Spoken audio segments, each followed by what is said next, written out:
મને એવું હતું કે મને મારું ઘર અપનાવશે, કારણ કે મેં આવડી થઈ, મેં મારા ઘર માટે જે કર્યું એ કર્યું છે.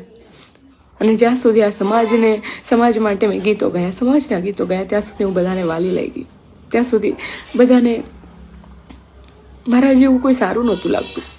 અને આજે જ્યારે એક દીકરી પોતાના માટે કંઈક વિચારે છે, એવી એક દીકરી મારા ઘરમાં નથી એવો માહોલ, એટલે મેં ઘરે ના કીધું અને મારે આ પગલું ભરવું પડ્યું. પણ હા, જેટલા પણ સમજે છે એ લોકોને કહું છું કે ઘરમાં એવો માહોલ બનાવો કે દીકરી ભાગે નહીં, અને દીકરી તમને સામેથી કહી શકે કે મને પ્રેમ છે. પ્રેમ કરવો એ કંઈ ગુનો નથી. જો મારા બાપનો જીવ બળતો હોય તો હું પણ એક દીકરી છું, અને મારામાં પણ જીવ છે, અને મારો જીવ એ બળ્યો છે. આજે તમે આખા સમાજે થઈને મને ચર્ચાનો વિષય કરી નાખ્યો છે. જે લોકો મોટા જે લોકોથી થોડીક ઉમ્મીદ હોય છે, એ લોકો પણ આજે ન સાંભળી હોય, જે લોકોને વાતની ખબર જ નથી, એવી વાતો કરે છે.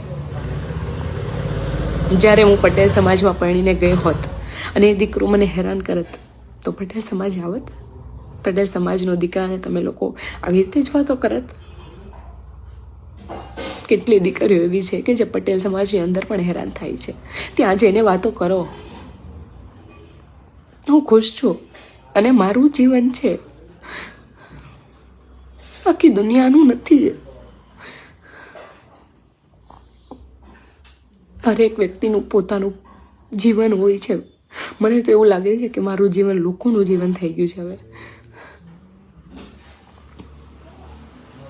આવી ઉમ્મીદો પટેલ સમાજથી નહોતી મને.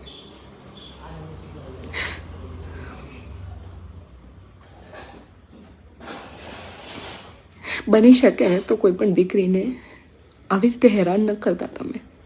તમારા ઘરે પણ દીકરી છે. જય માતાજી.